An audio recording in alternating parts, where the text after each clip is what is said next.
नमस्कार दोस्तों, जय श्री कृष्णा। कार्तिक महात्म्य 28वां अध्याय। पढ़े सुने जो प्रेम से, वह हो जाए शुद्ध स्वरूप। यह 28वां अध्याय कार्तिक कथा अनूप।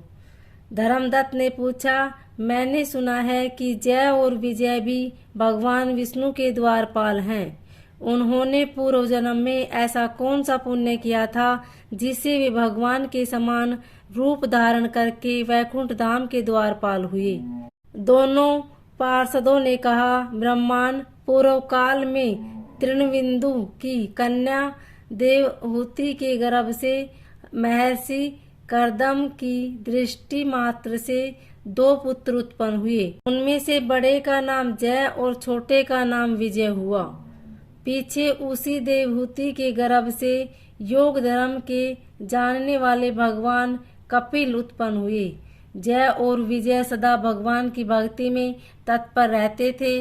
वे नित्य अष्टाक्षर मंत्र का जप और वैष्णव व्रतों का पालन करते थे। एक समय राजा मरुथ ने उन दोनों को अपने यज्ञ में बुलाया। वहां जय ब्रह्मा बनाए गए और विजय आचार्य। उन्होंने यज्ञ की संपूर्ण विधि पूर्ण की। यज्ञ के अंत में अवृत स्थान के पश्चात राजा मरुत ने उन दोनों को बहुत धन दिया। धन लेकर दोनों भाई अपने आश्रम पर गए। वहां उस धन का विभाग करते समय दोनों में परस लाग डांट पैदा हो गई। जय ने कहा, इस धन को बराबर बराबर बांट लिया जाए। विजय का कहना था, नहीं, जिसको जो मिला है वह उसी के पास रहे। तब जय ने क्रोध में आकर लोभी विजय को शाप दिया, तुम ग्रहण करके देते नहीं हो, इसलिए ग्रह अर्थात मगरमच्छ हो जाओ। जय के शाप को सुनकर विजय ने भी श्राप दिया, तुमने मद से भ्रांत होकर शापो दिया है, इसलिए तुम मातंग अर्थात हाथी की योनि में जाओ। तत्पश्चात उन्होंने भगवान से शाप निवृत्ति के लिए प्रार्थना की। श्री भगवान ने कहा, तुम मेरे भगत हो, तुम्हारा वचन कभी असत्य नहीं होगा। तुम दोनों अपने ही दिए हुए इन श्रापों को भोग कर फिर से मेरे धाम को प्राप्त होंगे। ऐसा कहकर भगवान विष्णु अंतर्ध्यान हो गए। तदंतर वे दोनों गंड नदी के तट पर ग्रह और गज हो गए। उस योनि में भी उन्हें पूर्व जन्म का स्मरण बना रहा और वे भगवान विष्णु के व्रत में तत्पर रहे।